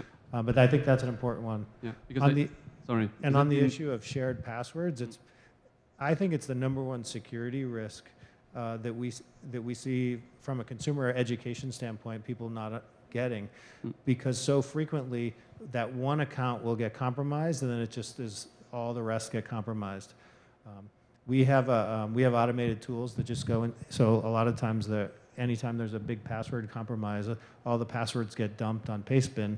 So we have a tool that just scrapes passwords from Pastebin and checks those against all of the possible related accounts on Facebook and resets them all. Because actually it didn't get to my question. It's more a suggestion than a question. I think it's natural that people don't want to give us their Facebook login with our website, even if we do it right, because they are afraid that we do something wrong. And I think that it's natural that people want to register with our custom login. But I think that maybe you could provide some services or maybe infrastructure or something to let people log into my website with a custom password that they define for us, but that maybe you're helping us with either infrastructure, libraries, or some common resources that you're offering the community. I think that's a good idea. Great, give it to us. Yeah. So at Mozilla, we've recently released a federated login system for the web called Persona, and that's an option where users sometimes want to make different decisions with how they identify themselves to sites. You know, the Facebook Connect, Facebook authentication is a great option when users want to draw those parallels. And there's other scenarios where people want them to be very separated. They want to have a different identity. And so that's where we're trying to provide an authentication system you can use so you don't have to build it yourself. And it also helps eliminate the big problem of users just don't want to keep setting up accounts. They don't want to remember new passwords because it's just a pain. And so that's another option to look at. But agree that the root of the problem is the challenging one of solving this issue where everyone keeps reinventing the wheel, which causes users to have thousands of passwords or the same password used thousands of times. So I have two short questions. One is for Michael. So you just mentioned Persona. I think Persona is technically like super awesome, but there isn't really anywhere that you can use it on the web right now except for kind of Mozilla test places. What are the plans on expanding Persona and making it more available on websites and sort of competing with the Facebook login, the Google login, and now even the Amazon login? So I'd love your comments there. And the second question is to Deron about evaluating startups in technology. So you mentioned that you work with large companies and small companies. I'm curious how you evaluate technical risk when working with smaller companies. So thank you. Great. So Mozilla Persona was just recently released, and it may still be in beta, so I could be misspeaking there. The number of sites is definitely increasing. Very recently, on the technical side, it was set up so if you have a Yahoo account, it automatically works. You don't even have to set up things. So I think we're on the beginning of that curve.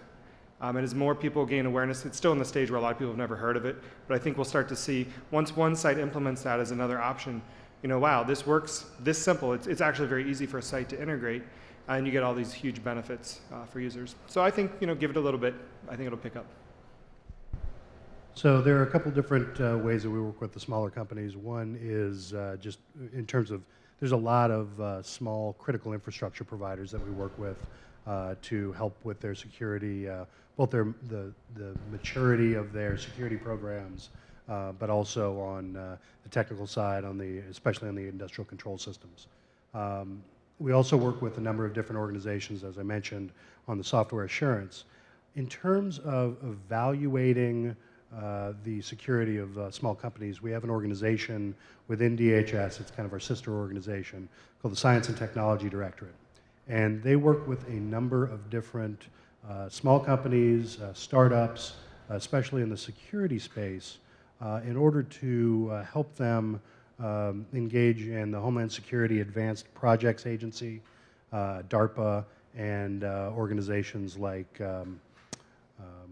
In-Q-Tel to build security products that meet certain standards for, say, the Department of Homeland Security or the Intel community. So that's the Science and Technology Directorate at DHS.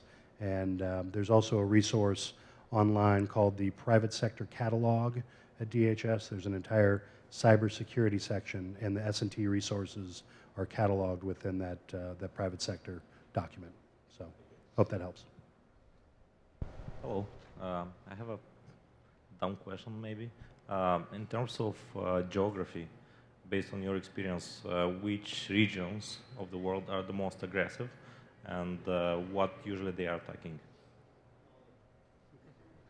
I'll let them answer that for now. All of them. Yeah, I can say across our data feed. So the question was, which regions are most active in launching attacks?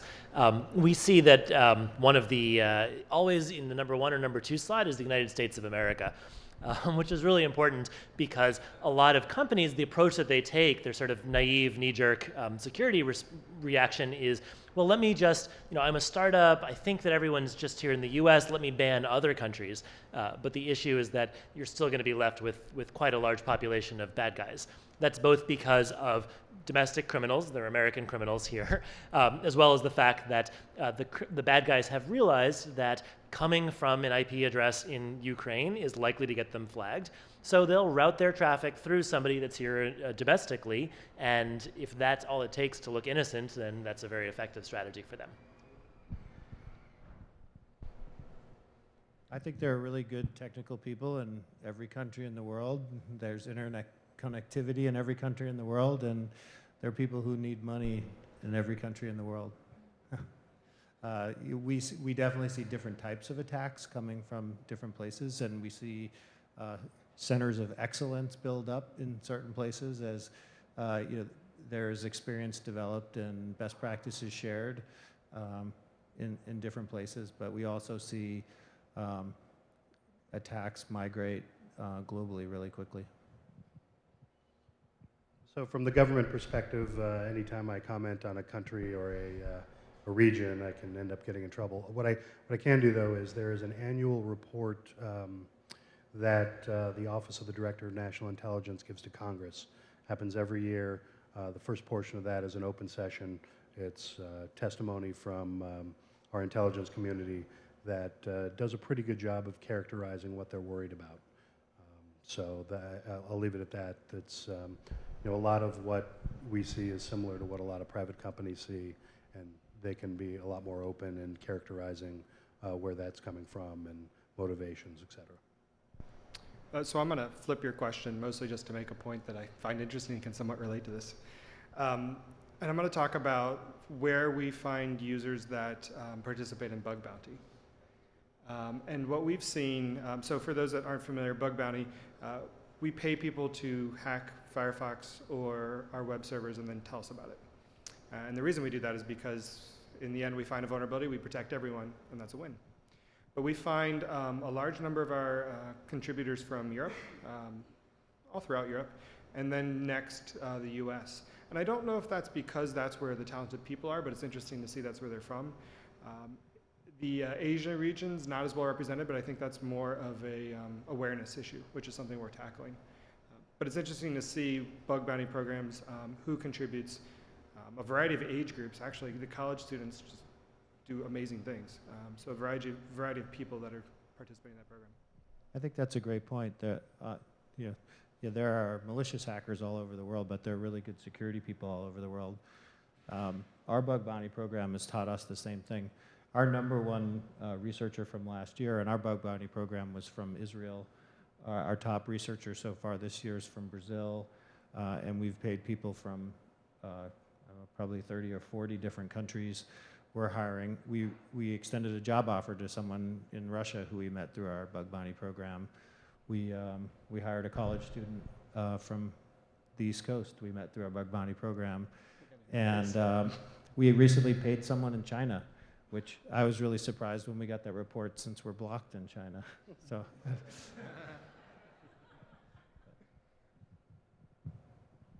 Hi, I also have a question here in the back.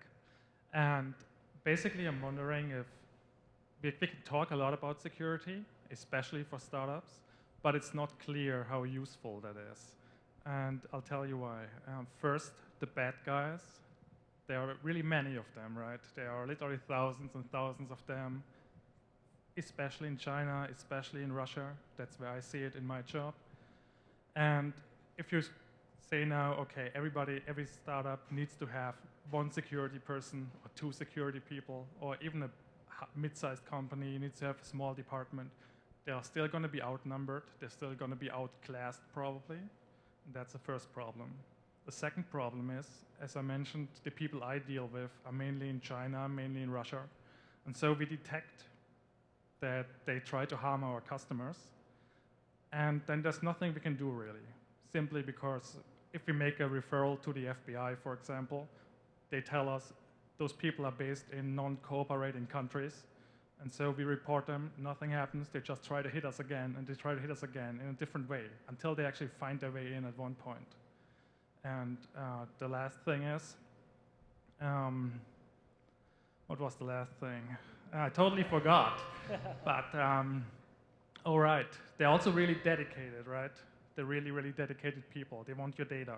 And for example, I know the story of a German company where I'm from, and basically that company needed a new wall in the office building, and the Chinese actors managed to infiltrate that building construction company with their own people, and they just built an access point, a wireless access point, into the wall that nobody ever saw, but it was used to exfiltrate the data from that company.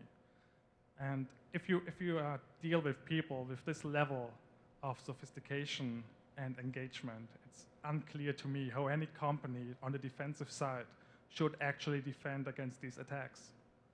So in a way, we can talk about it, we can implement stuff like that, we can try to avoid SQL injection, but in the end, I believe that the defensive side is always on the losing side, and we can just try to avoid bad things happen for as long as possible, but in the end, we won't be able to defend. So what is your take on that? Anybody? Well, I don't think you'll get anyone on the stage who agrees with you that it's futile. I think if you read the news every day, it could seem futile. And if you saw the security practices of a lot of companies, you'd think it's futile. But I don't believe it's futile. I think that security matters. I think it matters for your brand.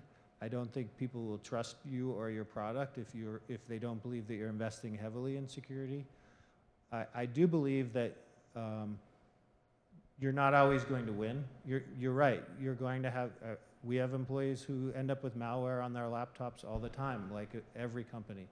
But if we assume that that endpoint is going to be compromised, we're going to have a fallback that we don't allow sensitive data on that laptop. And we're going to have good monitoring so that if someone tries to move laterally from that laptop into our production environment, we're going to, there are going to be checkpoints that are going to flag it, and we're going to have alerting that's going to recognize it. So I think if I was the CEO, I wouldn't want to spend my nights staying up thinking about security. I would want to figure out what the right level of investment was. I'd want to hire someone that I trusted to deal with it so that I could focus on the business in the same way that you would hire someone good to focus on managing your infrastructure and someone good to manage the other parts. I think the highest compliment our CEO ever said was like something along the lines of, "I'm really glad to have you so I don't have to think about this." That's what the security people are there for. It's something that you have to deal with if you're on the internet. The internet is an insecure environment with a lot of instability and opportunities for failure. I think the good news is that the world has come to understand that that's the kind of environment it is and that no one's going to be perfect. And so it's in a constant state of evolution. But you have to recognize what are your particular crown jewels as a company, and if you're not doing a really good job investing in that, no one's going to want to work with you. I could add just briefly, similar to as Joe said, the fact that there is no such thing as absolute protection doesn't mean that you shouldn't try. And several of us, I think all of us actually cited the Verizon data breach report as one example, where it talks about the fact that the vast majority of break-ins happen for fairly obvious and preventable reasons. So while it is true that somebody who is precisely determined to break in will eventually continue trying until they win and will only hear about it when they succeed, it doesn't mean that we have an excuse for leaving our doors propped open and a little sticky note that says, "Please don't rob me." So I think that that's kind of the balance I would look at. Yeah, and Joe mentioned nobody's immune. I mean, the director of the National Security Agency testified before Congress and said that they proceed under the assumption that they've been breached, and they're all about security. So, it's about layering, it's about building in different types of protection around your crown jewels. But again, it's about doing some basic things so that you reduce the attack surface, and you don't have to deal with script kiddies getting into your network and messing around because you had some default router password set or something, right? So my name is Luke. I'm coming from a very different world where I spent 6 years hacking hardware crypto using power side channel attacks and breaking into unbreakable systems.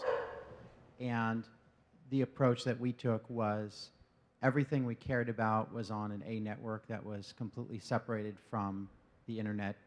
There was never a connection of any kind to the internet.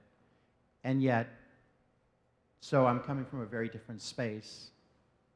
And yet today I'm reading an article about 99% of attacks are stupid stuff.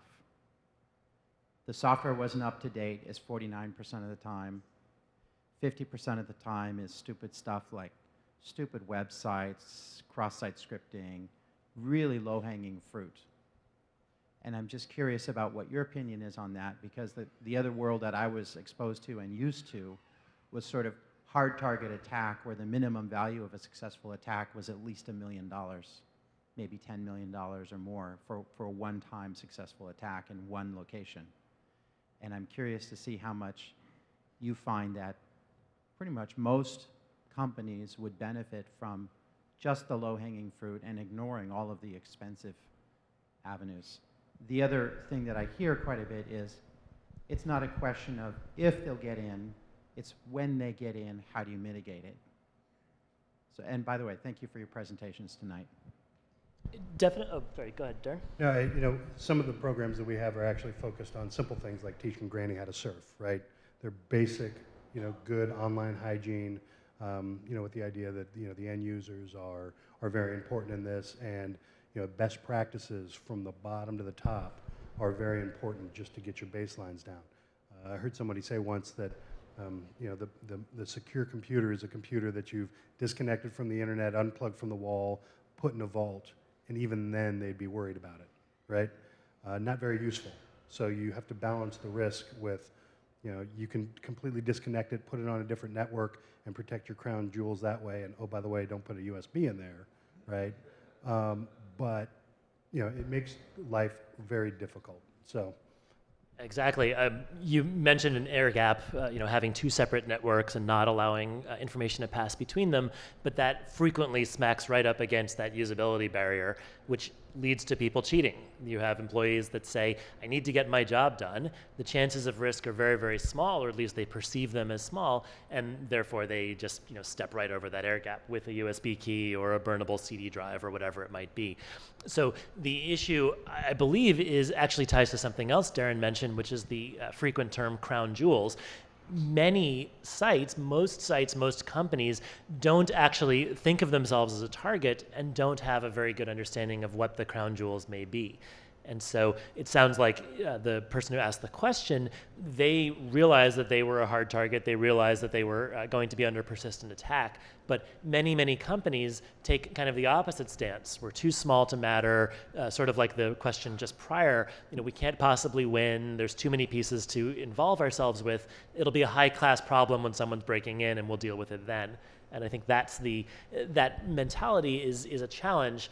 Not that we want everyone to walk around constantly paranoid, but more like Joe said, we want to centralize that worrying and make sure there is a responsible person who's paying attention to the problem at the appropriate level and making those appropriate trade-offs. I'd like to just interject a perspective and also a question based really on the last two questions that we've gotten from the audience. One of the great story, one of the most entertaining and exciting stories I've gotten to write in the last 6 months was about a penetration test that Facebook did. And I mean, they went to extreme lengths to replicate a real attack, and they gave almost none of their employees on the on their security team any notice that this was a simulated attack. So, I mean. It started with a real 0-day in the Java web plugin that was actually used to penetrate a laptop of one of their employees. It was made to look like it came from a pretty hardened criminal gang in China, and then they watch how this team responds to that kind of thing. So the perspective I wanted to put in is there are things that everyone in this room can do right now to prepare their employees for these types of things, and to take a sort of a defeatist attitude that these things are inevitable and therefore maybe you shouldn't even think about it. Well, I mean, I wonder how anyone will be able to justify that to their investors when they get popped. And the question I wanted to bring to the floor is, at what point does a startup start doing these types of things? At what point do startups bring in outside auditors to check the source code and actually test to see if their really cool iPhone app is vulnerable to cross-site scripting errors or vulnerabilities in SSL or those types of things? At what point do service providers actually start getting their websites audited for these types of things? And at what point do you actually hire, what the security people call a red team that actually goes and tries to do real-world attacks on these types of systems? Mark, Joe, why don't you start? Sure. I think that you have to start thinking about it on day one, but it's a sliding scale of investment based partially on your promises to your customers and partially based on what you're entrusted with. If you're going out with a consumer product, you really don't want to have your product out for 3 months and then have a major story about a security problem, because you're going to lose out to a competitor who's going to have an equal product but not the brand issue that you have. We're really big and we have a lot of people counting on us, so we invest heavily in training our employees and testing our security team with examples like that red team example. We can afford to go and buy 0 days in the black market to learn about the black market, and then we can test those 0 days against our environment to see what actually will happen. And that's the type of stuff that we do all the time to keep ourselves sharp. But if you're a small company, or a startup, you can make conscious decisions like, well, maybe we're not even going to have a web app. We're just going to go out in iPhone right now because we understand the security environment in iPhone is really locked down, and there's only so much that can happen. And then we're going to expand into Android, where we know that there's a little more flexibility and the apps can move between each other a little bit, and so we can take on that level of risk. And you can find what are the top 5 or 10 best practices you need for your iPhone app, and start with that when you're coding up the first one. And I think of it like that. We're actually putting out a blog post, I think, in a week or so, where we're listing out what are the top, if you're a developer working on a new iPhone app or an Android app, what are the top 5 or 6 security practices that you should follow. And there are lots of other resources out there that probably have those things, and I'd just start with that. At its core, every engineer believes that they're a security person, and you just have to kindle that in them and kind of give them, and check in with them every so often. Yeah, I agree. It's day one, and in fact, that's why Miles put together this panel this evening, is to try to help small companies, to help people at the very beginning think, when they're coding up that very first login box, do I really need to have a login box? Where am I going to put these passwords? Should I use a federated system like Persona, like Facebook Connect? To get this mentality in place at the beginning is why we're sharing these sorts of suggestions. It's why we're pointing to resources like OWASP. It's why there are automated scanning tools and places where you can make a starting investment to say, we're a startup, we're not going to hire a full-time engineer as maybe position number one, but we are going to make sure that whoever that first engineer is thinks about these problems, is educated about the basics, knows about the obvious top 10 gotchas, so they avoid making them from the beginning instead of needing to go back retroactively. That's why we're here this evening. This may not be the most popular statement, but I would personally like to see VCs actually build it into their due diligence for funding, right? Have a series of questions about how you've built security and have you considered security. I mean, to me, step one is think about it. Step two is figure out where your risks are, and then utilize the free services and free apps, or free tools that you can get to at least do some of the basics, and then figure out where your risks and your issues are, and then you can invest to really lock down what you need to lock down. So a couple concrete suggestions on what I think you should do in a small startup-sized company. Say we're at 10 people. As everyone's mentioned, do make the point that everyone should think about it. We can't just push it off and have someone else be their problem. But at the same time, also have a security champion. Have somebody that, they're a developer, but they're investigating some stuff, so they're going to serve as the two-hat person, because you're not going to hire your 11th person as a security person. I wish you would. Maybe that'd be great. But if you don't, do that. Then set some expectations. One of the things that worked really well at Mozilla was sitting down and writing a 2-page document. It's called the Secure Coding Guidelines, and you can Google for it. It got 40,000 hits when someone discovered it and posted it. It works really well. It just says, when you do this type of activity, do it this way, 2 sentences. And it was a lot more effective than going to the developer and saying, you should care about security and here's your book. Don't make a mistake. Even when I wrote the doc at 2 pages, I got pushback saying it was too long, but 2 pages it is, and it's worked really well. That's free and out there, so go ahead and grab that and use it. If it doesn't fit your needs, just customize it. So it's at Mozilla's website, it's at OS website. But those kinds of very basic approaches will go a long way to set the right tone. My name is Borsky, and I run Tinfoil Security, actually, the company that Mark pointed out as an automated tool. And we have a free plan, which you should all sign up for. But aside from that, question is, in terms of surface area, so suppose I'm a 3-person startup, and I want to start worrying about security, but where do I begin, right? Do I worry about my website? Do I worry about my network? Do I worry about training my employees not to be phished? Do I worry about my users not being social engineered and so forth? Where are most of the attacks happening, and where should I worry about first? So this gets back to risk. What is the worst thing that could happen to your company? And that's the place to start. Is the worst place your system's unavailable? Or is the worst place some certain type of data you hold is compromised? From there, you can start working backwards. If the worst thing is this data being compromised, well, who and what has access to it? If your website has access to it, that's a good place to start because you're integrating with a database somehow. It's probably SQL. You could think about SQL injection. What employees have access to it? And then balance that with what are the common ways people are getting attacked. If you could be hit by a common script that's driving along the web looking for a default login to it, that's another thing to think about. So I'd start with the worst case scenario and work backwards from there.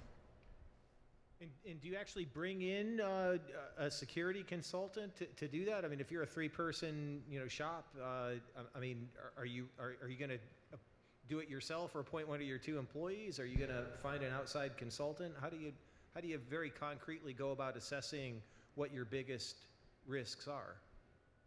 Anyone? Well, I mean, we do a number of different assessments, and one of the things that we always ask is, we don't believe that you build a security program to build a security program. You build a security program in order to protect a critical service or a critical, something that you provide, right? So figure out what that critical service is. Again, focused on what the risk really is. So we'll go into an organization and we'll say, what's your critical service? And they'll say, delivery of water. Okay, that's somewhere to start. And then you start drilling down. Some of the stuff is just good business practice, right? I mean, asset management, knowing where your people, information, technology, and facilities are, and being able to manage those and track them is a basic business practice, but it helps you tremendously on the security side as well. So, building solid business practices, understanding what your critical service is and what you're trying to defend, and then, and that's going to be customized to pretty much everybody. Some people may not care about their code because it's not that big a deal to them, but what's really important is, X, right? Defend X. So I had a quick question about, it's also about the attack surface, but about when the attack surface is beyond the scope of your business. So my 2 recent examples of this are when one of the Turkish ISPs accidentally reassigned one of the Google certificates, which created a nice man-in-the-middle attack. And the second one was Linode Linode has relatively awesome security, but their domain registrar does not. And so they were compromised through their domain registrar. And that's really not their responsibility. How can you prevent against attacks like that? Well, lots of companies get compromised through their domain registrar. Right. There are levels of domain registration, and there are choices about who you register with that are important. So I mean, I think you have to think through that as well and learn from the mistakes other people have made. Yeah, you're right. There are certain things that you can't control that are outside of your environment, and partially you're going to be less held accountable for that. So if you're doing everything you can to manage your certificates appropriately and something like that happens, then the best you can do is respond as quickly as possible and try and minimize the impact.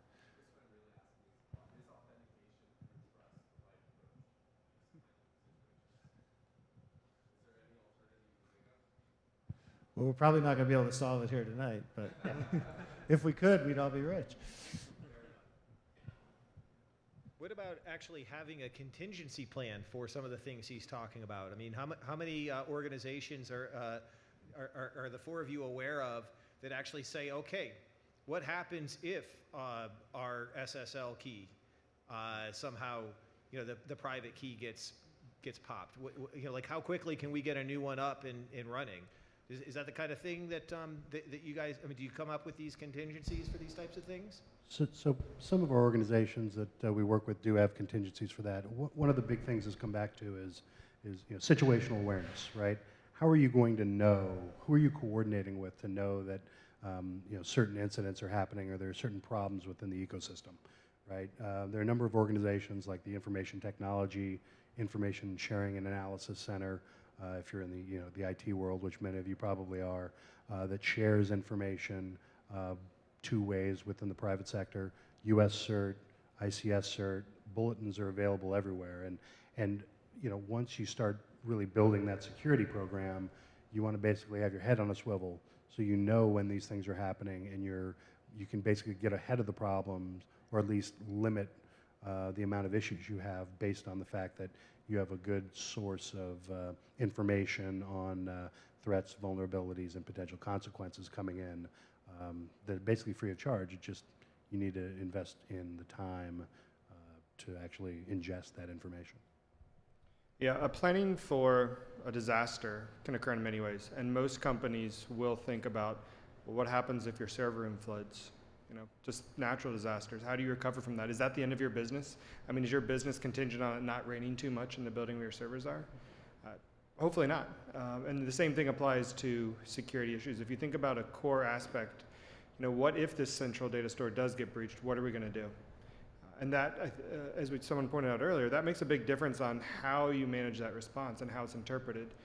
If you wait around for a week before even notifying anyone, and then it takes you another 2 weeks to stop the bleeding, that's going to make you look a lot worse, and it'll be a lot worse than if you can respond within 2 days. I mean, people will not be pleased that something happened, but they'll say, well, you did everything possible, and we realize this is a hard space. And then when it did happen, you reacted swiftly and minimized the damage.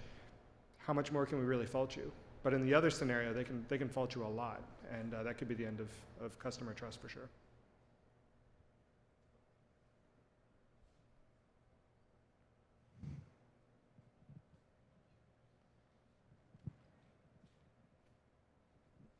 So this is a question for our guest from the DHS. Smart grid. Yes. So PG&E has millions of meters that broadcast what could potentially be very private data, have the ability to shut off people's power, have the ability to transmit and make connections over long distances, potentially set up resonances in the power grid. I read an analysis from an electrical engineer that talked about what would be required to set up a pattern in turning on and off people's power that could start to blow up transformers on a systematic basis. And yet, this is allowed to be a part of our critical infrastructure without even a semblance of reasonable encryption? What the heck? I mean, how come DHS isn't involved in this and trying to prevent this kind of a catastrophe from happening? So DHS is actually involved in a number of different aspects of the smart grid. There's a number of different, it's going to sound very bureaucratic, but a number of different working groups that are actually focused on building security into the smart grid. And I know PG&E in particular has a very active security program that is focused on these very issues. Okay, I'm sorry, but to release 20 million smart grid meters without even a semblance of encryption post 2000, that's unacceptable. So I guess I would direct you towards PG&E for questions about their security posture. I haven't done the assessment on, I haven't personally done the assessment on that. We have control systems engineers who work very closely with power companies across the country on smart grid implementation, et cetera. So, I don't know what their fail-safes are. I don't know what their security posture is. So it would be hard for me to comment, especially on a single company that is that I don't know much about, frankly. I mean, it's fair to say that the entire critical infrastructure from the top down, we have SCADA systems that have back doors in them that as long as you've read the owner's manual, you know how to get into. We have, you know, a lot of issues on the smart grid. I mean, where does someone at DHS even begin? I mean, this gentleman is talking about PG&E, but Right. they're hardly alone. That we could pick on almost any power utility in the company. We could move over to gasoline refineries. We could move to water plants and dams and things. Where do you go? How do you prioritize, and where do you begin? Well, so we have an entire control system security program that is focused on security of control systems, their configuration, doing assessments, as I mentioned earlier, of actual critical infrastructure and control systems / SCADA providers that helps them, you know, build their security program. Part of the challenge with control systems is you may have an owner-operator that is based in a large city, but their critical infrastructure actually, you know, resides over several states, thousands of miles, with remote, you know, facilities in the middle of nowhere. So, you know, there's a large difference between different control systems providers, and what we're really trying to do is work with each of them, frankly, to assess their current posture, give them best practices, help them enumerate some of their vulnerabilities before somebody else does, frankly. But it is a huge area that we're focused on, largely because there are tools out there that can highlight a number of these vulnerabilities in ways that are frankly quite scary. And you know, we've invested a lot of money. We've partnered with a number of different organizations across the country, specifically focused on this, Idaho National Labs and others, and we do training, et cetera, for a number of different control systems organizations. So it's a huge vulnerability, but it's also something we're very focused on.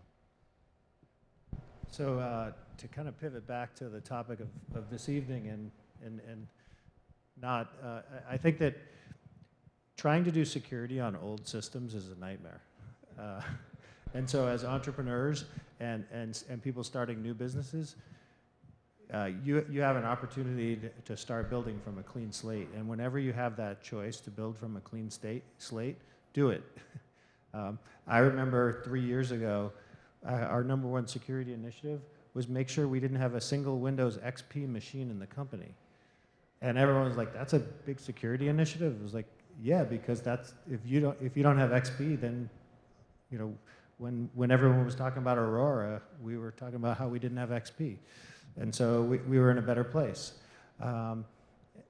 So if you have a start, like one of my favorite policies at Facebook is that we give everyone new machines whenever they break theirs or lose theirs or feel like upgrading. And so we don't have a lot of old equipment in our environment.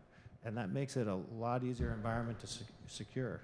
And so I think it's a lot less expensive to build and give your employees new equipment and to build on new things than to try and build on top of old stuff. You know, when you think about, I was recently sitting next to the CISO of one of the major airlines, and I started like asking him questions, and you know, the stuff that DHS has to deal with our national infrastructure, and it's just, we could talk for months about it and never be able to solve it. But for your environment, like, you get to walk away from all that and start from a modern, clean slate, and I would just embrace that as much as possible. If there's any practical thing we could take away from that. A question back here in the back row. Java, given the fun of Java and the recent exploits, I'd just be curious as the panel's take on Java. You should not allow Java plugins in your browsers. We did a public blog post in February, I think, and you can read about it in ours.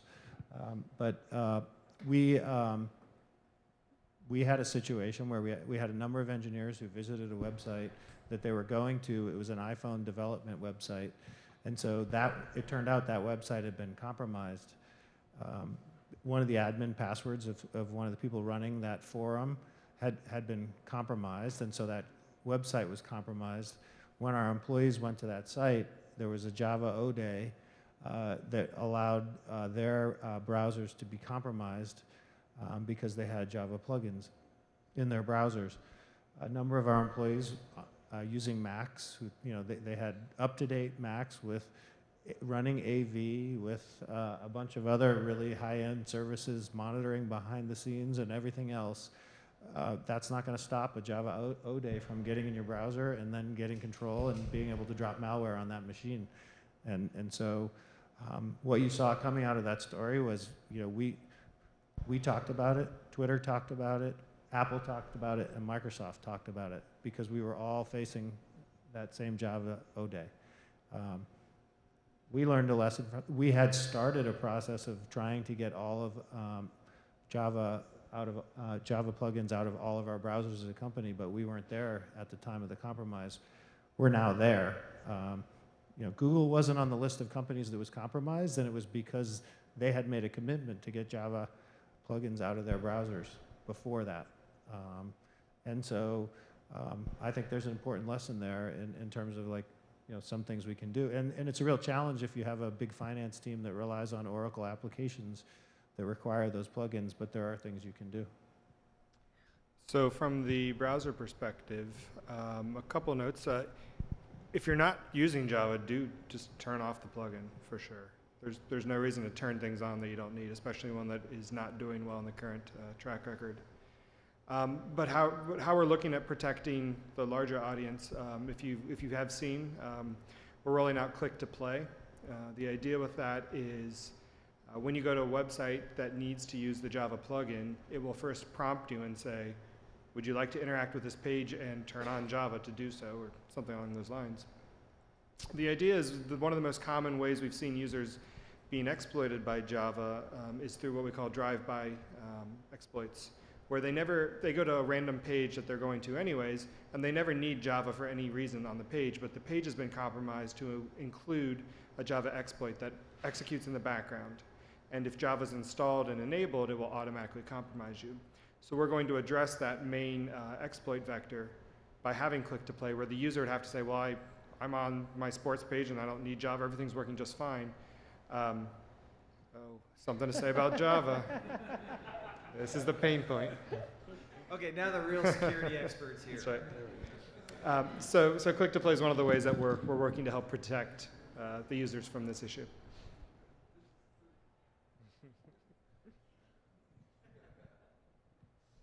So I don't know that I can compete with a dog, but I do have a question. I'm on this side. So there's been a lot of discussion, and it's been a great panel, about attacks, actual threats, people trying to hack in. My question is about, as marketing organizations around the world want to know a lot of data about their users and want ways to gather that data, you've got apps that it's not so much that there's malware or something inherently bad about the app, but the apps have behaviors and are gathering data that maybe within an organization you don't want them to have about your employees. How do you guys approach that problem? For example, a flashlight app that needs to know my location, the content of my contacts list, and access to my camera. Why does the flashlight app need that? So as you guys are talking about security, how do you deal with things that aren't so black and white or more in the shades of gray of behaviors? I'm going to answer that from a slightly different perspective and talk about the mobile environment and the challenges of what you mentioned exactly, because we are building Firefox OS, which is going to mobile, basically, a mobile operating system built with web technologies. And one of the decisions we thought about a lot was a permission model, and how do you tackle that issue? Because the root of the issue is users understanding the situation. And in many of the mobile platforms right now, the user gets the option to install an app, and it's a take it or leave it scenario. Like Flashlight wants access to your contact book. You can't say no, you can just choose to not install the app. And that's not a very good position for users to be in. So one of the design decisions we've made with Firefox OS is rights that are needed to access sensitive data, like the address book, like the camera, are prompted to the user when they need to be accessed in the app. So if you're running the app and you turn on the flashlight app and it says, flashlight app would like to access your camera, allow or disallow, you just say no. And actually at that point, what you could do is probably report the app as being suspicious. So we're trying to tackle that exact problem by bringing the user into the loop of understanding the decisions they're making and having more control over their data. I'm losing attention, I think.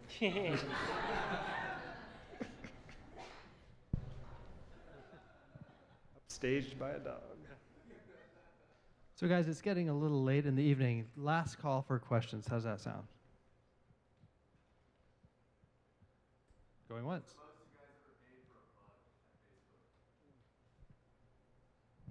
I think 10,000. Oh, that was one we. Oh, you mean we do? So you're asking how much did we pay to buy a bug to test against our? Well, I'm asking one, how much you paid for bounty program, and two, Yeah. how much was that for your game? I think the most we've paid on our bounty program is 10,000. We may have paid 20. Or I remember talking about it. I can't remember if we paid 20, but we've definitely paid 10. The typical payment is 1 or 2,000, 5,000 more commonly. The minimum we pay is 500, and that's typically for very minor things that, or if we have multiple people reporting the same thing, that stuff like that. But we haven't really talked about how we acquired No Day that wasn't in our environment.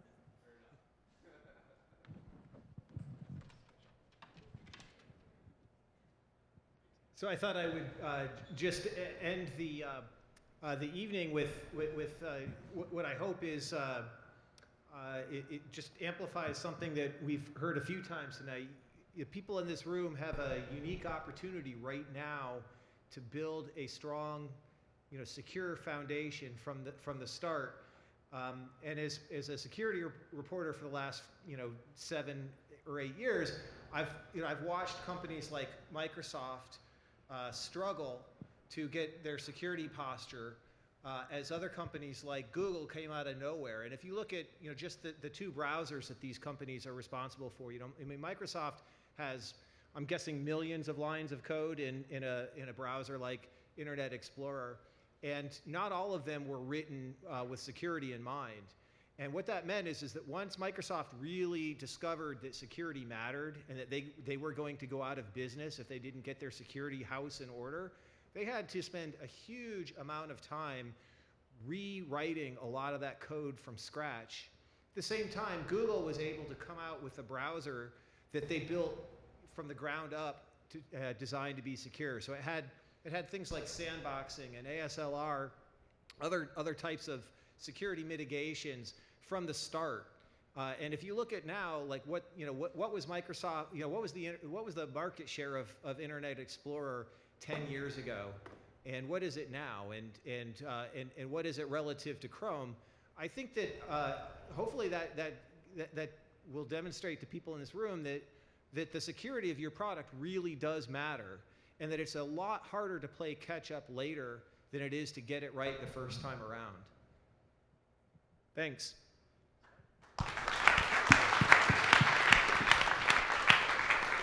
So I'd like to thank our distinguished panel. Give these guys a round of applause, please. And our distinguished moderator. Thank you, Dan.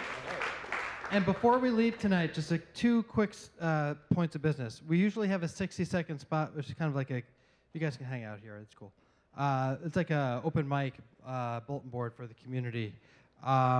If there's anybody here that would like to take advantage of that, we'll give you 30 seconds. How does that sound? And then after which, we're going to be drawing for an iPad mini, thanks to Message Systems, and a custom ride on the DICE bus to the restaurant of your choice, with all the entrapments of a tour bus for your pleasure.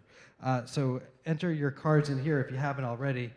You need to be here to win, so the odds are pretty good right now. So step on up, TapSense. Hi, I'm Kathy Green with TapSense, and wanted to let you all know that to celebrate our new developer program, in 2 weeks from today at WWDC, we are giving away 500 slices of pie.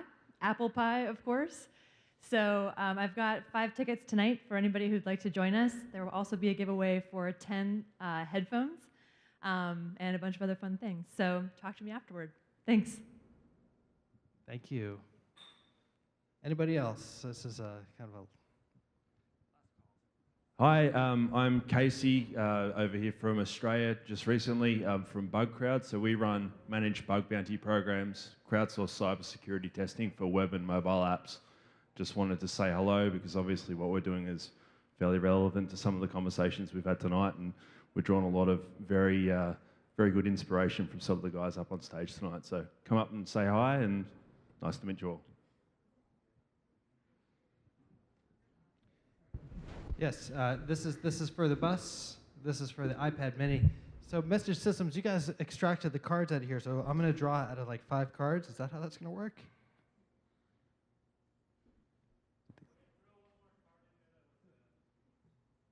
Really? Someone's getting lucky tonight.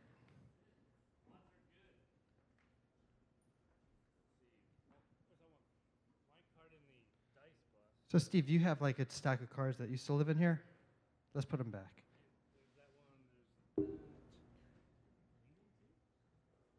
Okay, any other quick announcements?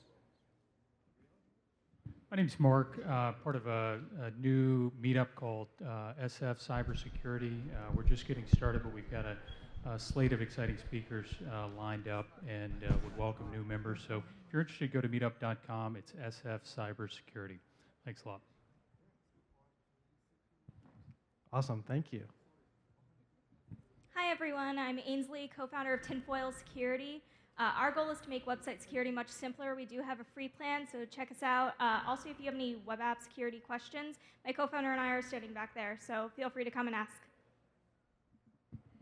Thank you. And I'm going to make a quick announcement. First of all, thanks for all coming down to this. This was awesome. If you've got the fortitude, we're doing this again next week. It's a little different slant. We're having 2 events back to back, the first of which is on Wednesday. Yes, sir, Alex. Give me a second. Okay. Okay, I have a quick announcement. Okay.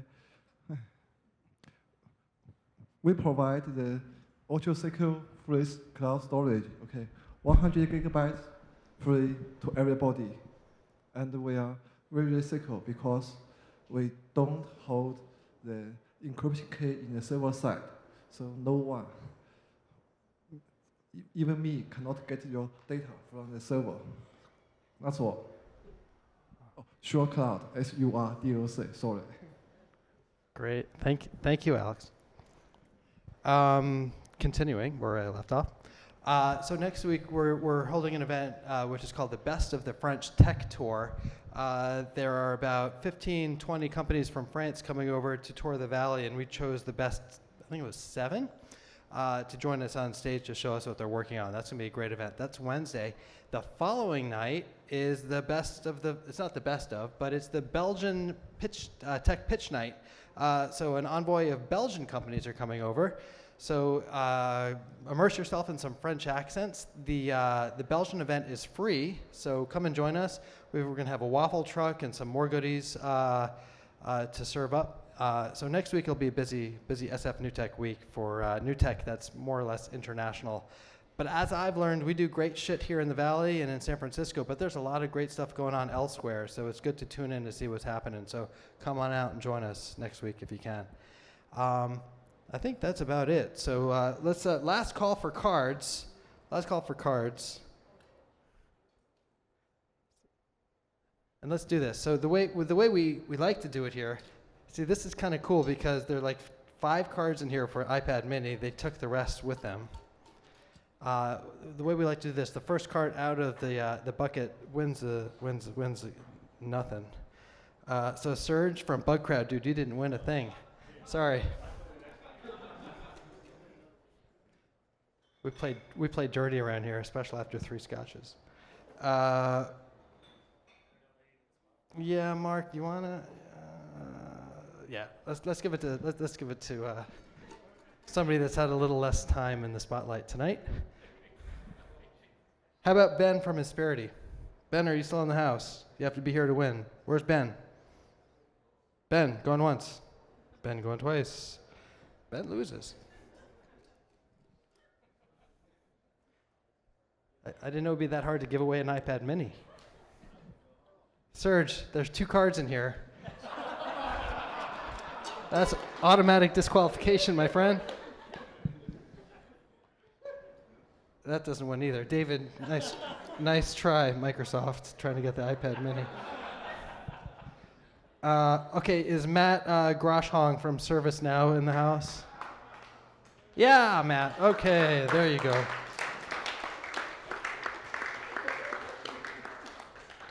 Nice work. Okay, who gets to take a ride in a tour bus? Okay, first one out loses. Zach Miners didn't win a damn thing.